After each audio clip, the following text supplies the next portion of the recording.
Allah Subhanahu wa taala. Apa wae sing diperintah karo Gusti Allah kita lakoni dengan istiqomah, itu juga thariqah. Baca Quran setiap hari 1 lembar atau setengah lembar terus dengan istiqomah, itu juga thariqah. Sama dengan guru saya itu Mbah Yai Nur Kholis Al-Hafiz, thariqahnya Al-Quran setiap hari itu 1 juz. Kemudian wal mandubat, melaksanakan atau melakukan hal-hal yang sunnah. Hal-hal yang sunnah apapun itu, bersedekah, zikir, sholawat, zikir baca Quran, atau zikir-zikir yang lain yang sudah mendapat ijazah dari kiai, itu juga. Atau sholat sunnah, itu juga dilakukan dengan istiqomah, itu juga sama. Thariqah, melakukan hal-hal yang wajib dan sunat. Wattarku lil manhiyat, meninggalkan sesuatu yang dilarang oleh Allah. Wis apa wae apapun bentuknya, ben kuwi perkara cilik ataupun perkara gedhe, angger kuwi dilarang karo Gusti Allah, ya kudune ditinggalkan. Thariqah. Wa takhalli an hudulil mubahat, menyepikan diri atau tidak boleh berlebih-lebihan dalam melakukan hal-hal yang mubah. Walaupun mubah boleh, itu tidak boleh sampai berlebih-lebihan. Tidak boleh berlebih-lebihan, wala tusrifu, tidak boleh berlebih-lebihan. Meninggalkan sesuatu yang dilarang, melakukan hal-hal yang wajib dan sunat, meninggalkan hal yang dilarang dan mengurangi atau tidak boleh berlebih-lebihan hal-hal yang mubah. Kalau seperti itu, kenapa kita kalau sesudah baiat yang dilakukan zikir? Kenapa tidak itu saja? Sholat yang rajin, puasa yang rajin, tahajud yang rajin dan lain sebagainya. Karena zikir itu tujuan konteksnya membersihkan hati anir rozail, dari penyakit hati. Di antaranya sombong, takabur. Takabur itu sombong, bukan hanya sekedar kita simpangan karo wong ditakoni meneng wae atau gak ngatekke kanca, itu tidak. Sombong itu diantaranya tidak mau menerima kebenaran dari orang lain, atau gelem menerima kebenaran anggere diisu ngomong dia yang berbicara. Contoh, orang Arab dulu bukan orang bodoh, wong pinter. Dia tidak mau menerima kebenaran. Masalahnya, kenapa Nabi Muhammad yang membawa kebenaran itu? Bukan kami, suku yang suku sing luwih unggul di antara suku-suku yang lain. Kenapa kok Muhammad, orang yang masih muda? Nah itu juga dinamakan sombong. Gak mau menerima kebenaran dan tidak mau menerima kebenaran, tapi akhirnya diisi gowo dari kabilahnya atau sukunya yang membawa kebenaran itu. itu sombong. Terus itu penyakit hati. Di antaranya lagi ujub. Ujub itu merasa lebih baik daripada orang lain. Merasa dirinya itu lebih baik, lebih pintar, lebih hebat daripada orang lain. Nah itu kalau ujub sudah ada di dalam hati kita, tidak kita bersihkan, maka keikhlasan ibadah kita sulit untuk bisa ikhlas. Di antaranya lagi penyakit hati yang harus dibersihkan dengan zikir, yaitu riya, pamer.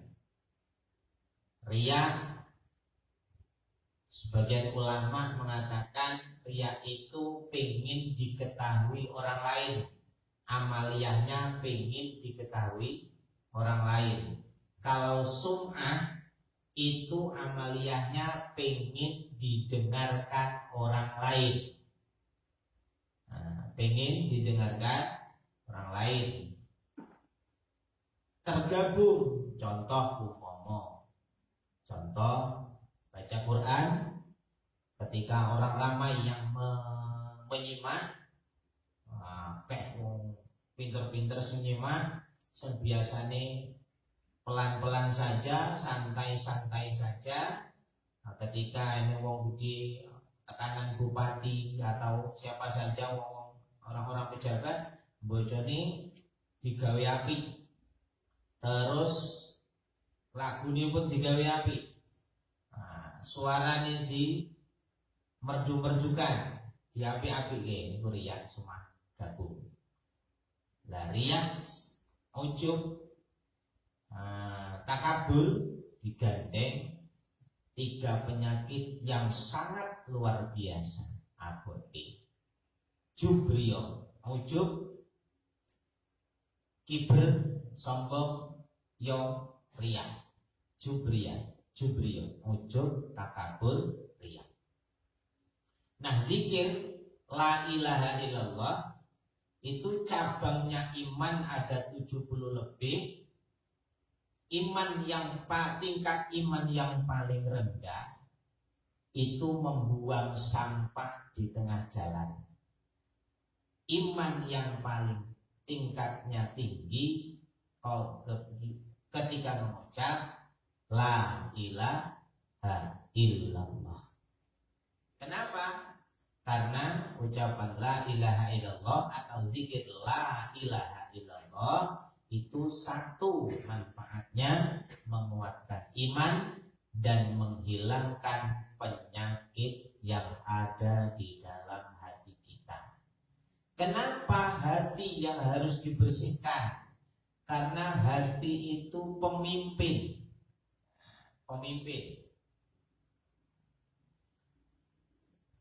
Qala Rasulullah sallallahu alaihi wasallam, ala inna fil jasadi mudghah. Ingatlah sesungguhnya dalam jasad manusia itu ada segumpal darah. Wa in saluhat sairu amalih. Wa in saluhat jasadu kullu, fa in fasadat jasadu kullu. Seandainya segumpal darah itu bagus, baik, maka jasad pun akan menunjukkan perbuatan yang baik. Dan seandainya segumpal darah itu rusak, hati ini kita, ya rusaklah, melok rusak amalia jasad. Jasad akan menunjukkan perbuatan jelek. Ala wahia al-qalbu, ingatlah segumpal darah yang dimaksud oleh Rasulullah itu adalah hati kita, jantung sanubari. Hati kita dibersihkan dengan zikir karena hati seorang pemimpin. Tangan, mata, telinga, mulut, hidung, kaki itu adalah rakyat. Rakyat mau tidak mau mengikuti pemimpin. Bukan pemimpin yang harus mengikuti rakyat. Pemimpin gur siji kok ngelayani rakyat sing akeh jalukane beda-beda dan harus dituruti semua, tidak bisa. Gak iso.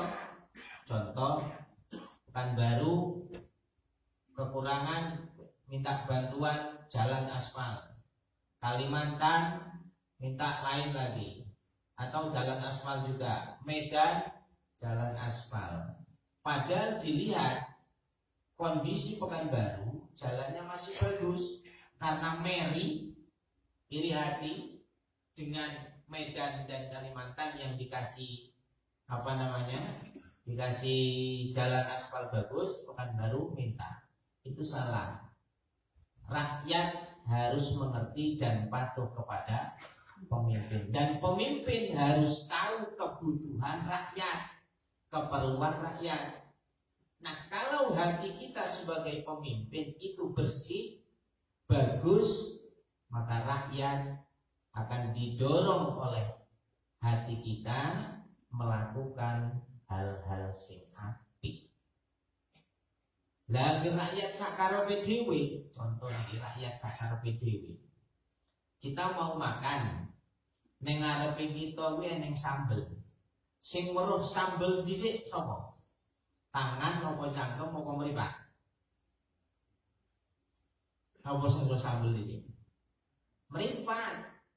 Lanjut meripat gak terima, hati mendorong tangan untuk mengambil sambal itu ke piring, kemudian dicampur dengan nasi. Terus seharusnya menurut hati yang pas, pemimpin yang baik, tangan harusnya melakukan nasi itu, memasukkan nasi ke dalam mulut. Angger meripat gak terima, gak kena ngono kita nganu, aku sing terus sambal sik kok ya kudune mari aku sik. Lah sambel nek mari mripat sik terus dadine piye? Ora kicap-kicap. Ya kan? Itu rakyat yang tidak tahu dipimpin.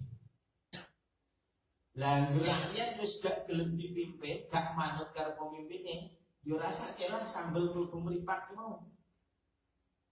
Nah, ngono kan? Sama dengan kita.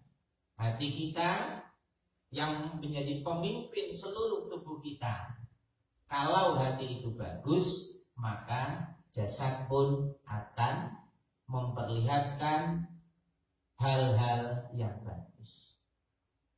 Niku gak usah dadak nganggo ilmu tembus pandang, gak usah dadak ndelok nganggo ilmu yang bisa melihat hati orang. Tidak perlu.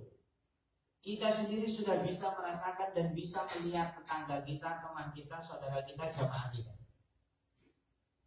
Bisa delok. Anggere ning muludan arep mangkat kuwi alasane macem-macem. Muludan acara api apa elek? Api apa elek? Api ya? Api. Biasane contoh orang baru lepas kerja dari sawah menanam padi, nandur padi, awake kotor. Ngono kuwi kon mlebu omah sing apik, kira-kira gelem apa ora? Gak gelem kan? Gak gelem. Kenapa? Badannya masih kotor. Gak mungkin aku mlebu masjid, gak mungkin aku mlebu omah dalam keadaan kotor seperti ini. Dia mau masuk ke rumah yang bagus kalau badannya sudah bersih. Itu bisa dilihat kenapa kita mangkat mulut dan terjepan, mangkat acara yasinan, bahkan yasinan itu kok saya akeh sing wis mandek lanang tapi iku kok males kok. Itu menunjukkan hati kolbu kita yang masih kotor. Arep gawe mulut dan terjepan alasane akeh wong mantu payah saiki. Wah, ngono iki. Alasannya wong matu. Dino pirang-pirang, tanggal pirang-pirang. Lah ya. itu menunjukkan hati pemimpin yang masih kotor. Ya rakyat itu mau rasanya males, tangannya ada urunan yang males, sikilnya harus melakukan mangkat pengajian ya alasannya ado, bengi peteng gak enek onda gak enek lampu dan lain sebagainya. Dan itu menunjukkan pemimpinnya hatinya masih kotor. Nah, ini gue penak gitu. Nah, eneng ya alasannya untuk tidak berangkat. Karena apa? Karena hatinya masih kotor. Nah, zikir itu tadi, kenapa kita baiat kok tidak itu yang di penkis, di pol-polke, amalan iki. Kenapa zikir? Karena zikir itu yang sangat luar biasa, amalia yang sangat luar biasa, yang bisa membersihkan hati. Baca Quran bisa membersihkan hati, bisa. Baca Yasin bisa, baca surat Ikhlas bisa. Tapi masih diperinci meneh. Jadi diperinci meneh bacaannya salah apa bener? Nah, bacaannya salah atau bener? Grotal gratul apa gak? Nyangkut apa gak? Dawa cendeke. Nah, diperinci meneh, didelok. Nah, sedekah. Nah, sedekah sama didelok ikhlas atau tidak. Neng kono kuwi pamer apa ora. Lah, wow. Jadi hati kita anggere resik dengan zikir la ilaha illallah niku. Kenapa zikir yang sangat utama untuk alat sangat utama untuk membersihkan hati kita? Di antara masalahnya, faktornya zikir niku cenderung kepenak. Terus kan Nabi ngendikan juga afdhalul zikir la ilaha illallah. Sebaik-baiknya zikir la ilaha illallah untuk membersihkan hati kita dari kotoran-kotoran hati. Banyak lagi akeh meneh kotoran-kotoran yang ada di dalam hati kita. Di antaranya meneh sombong iku mau gak gelem ngapura kancane sing salah. Pak Thohir pernah disalah aku. Niku gak gelem ngapura. Aku gak gelem ngapura Pak Thohir. Mergo karo maksani sing bener aku tak kan aku kon njaluk ngapura. Ah, ngono iki. Sing bener ki aku. Kudune Pak Thohir sing njaluk ngapura karo aku. Lah, kuwi di antara sifat sombong. Angel. Lah, perlu dibersihkan. Perbanyak la ilaha illallah. Ketahui ilmunya wa ta'allaman yusafihu ta'atan. Ngaji torekoh itu ngaji yang ilmu sing iso benekin ibadahmu, membersihkan hatimu. Angel ya terus dilakukan, terus menerus dilakukan. Kalau hati sudah bersih, ibadah pun bisa ikhlas. Tujuan bukan mencari surganya Allah atau takut nerakanya Allah, tapi tujuan ibadah arep mlebu swarga ya alhamdulillah, mlebu neraka ya kono, sing penting aku entuk ridhone Gusti Allah. Yang saya cari adalah ridho. Tujuan ibadahku adalah Engkau ya Allah. Wa ridhoka matlubi, dan ridhoku yang aku cari. Paske karunia awake dhewe. Bahkan hati kita setiap hari berani bersaksi tidak ada Tuhan yang disembah kecuali Allah, dan bersaksi bahwa Nabi Muhammad adalah utusan Allah. Setiap hari berapa kali? Zuhur itu mau tak? Zuhur tak mau. Sampean kabeh mlebu masjid tahiyatul masjid. Atahiyat terakhir sebelum salam, asyhadu alla ilaha illallah wa asyhadu anna Muhammadan sekali. Kemudian sholat qobliyah zuhur satu kali lagi, asyhadu alla ilaha illallah wa asyhadu anna Muhammadan rasulullah. Sholat zuhur dua kali atahiyat, asyhadu alla ilaha illallah wa asyhadu anna Muhammadan rasulullah, tahiyat pertama. kemudian asyhadu alla ilaha illallah, asyhadu anna Muhammadar Rasulullah, ayat terakhir 4 kali. Ba'diyah zuhur 1 kali lagi. Neng waktu zuhur saja sudah 5 kali berani bersaksi tidak ada Tuhan selain Allah yang disembah, yang diyakini, yang dipercayai, yang disayangi, yang didambakan, yang dituju, yang dicari ridhonya. Kenapa setelah sholat, setelah bersolat terus kita aktivitas kerja, keyakinan kita kepada Allah hilang? Gak pada yakin karo Gusti Allah. Uga monggo sholat asar, sholat maghrib, dihitung sholat tok itu 1 hari 1 malam kita syahadat 5 kali kalau kita hitung sholatnya saja. Kalau maghrib 2 kali, isya 2 kali, terus subuh 1 kali, zuhur 2 kali, asar 2 kali. Itu sudah 9 kali kita berani bersaksi tidak ada Tuhan selain Allah dan Nabi Muhammad adalah utusan. Berani bersaksi aku tujuan ibadahku lillahi ta'ala. Kayak ini tujuan lain. Kenapa setelah itu kita masih ragu? Kenapa setelah itu kita masih protes? Protes piye? Aku kepingin tenanan di jalur udan, kok gak dikei udan-udan jadi ngopo toh? Nah, kenapa ragu dengan Allah? Belum ragu ya udan, kok bingung teman. Aku kepingin dungo benterang, aku bakar gawe gon jambangan. Lah kok udan gak pakai lireng? Lah sing ngatur udan bisa apa? Kan ngono kan? Kenapa harus blunder dan ragu? Wong karo udan ra sido. Karo udan ra sido. Kalimate jane ora apa-apa jane. Jane ora apa-apa, cuman kurang pas ae. Tauhidnya kurang anu. Karo udan ra sido bukan karo udan gak sido. Artinya udan Gusti Allah ora sido ngei.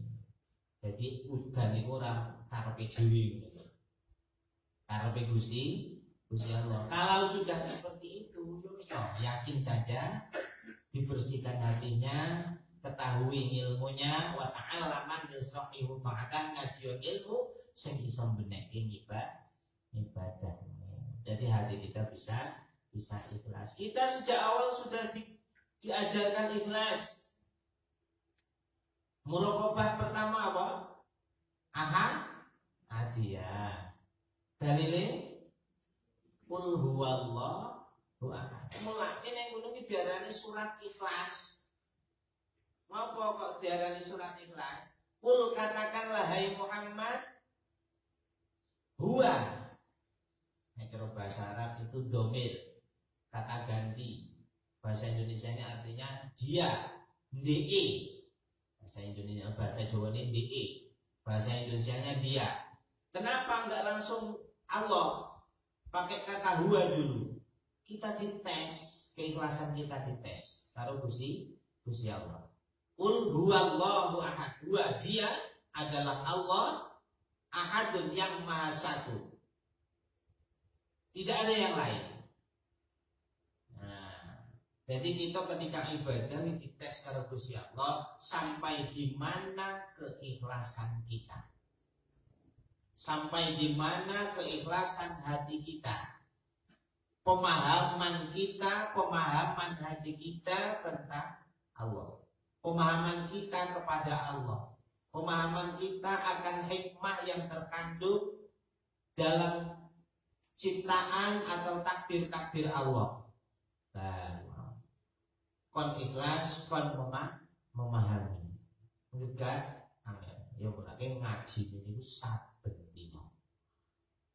Ngertenono kanthi ngaji saben dina. Lah, enggak saben dina. Apa meneh kudu sebulan pisan, seminggu pisan. Angel. Sulit untuk memahami seperti itu.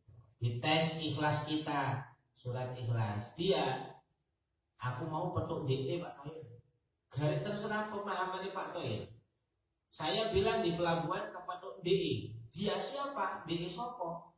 Angger DE sesuatu dulu di Pak Toir atau sesuatu yang disenangi Pak Toir, maka Pak Toir akan merasa gembira, senang, karena yang dimaksud dia itu sesuatu yang dicintai atau yang didambakan kehadirannya oleh Pak Toir. Tapi kalau pemahaman Pak Toir itu dia, saya tadi di pelabuhan ketemu dia Pak Toir, dia siapa? Pahami Pak Toir kok orang yang pernah gebuki Pak Toir, memukul Pak Toir, raut muka Pak Toir akan takut.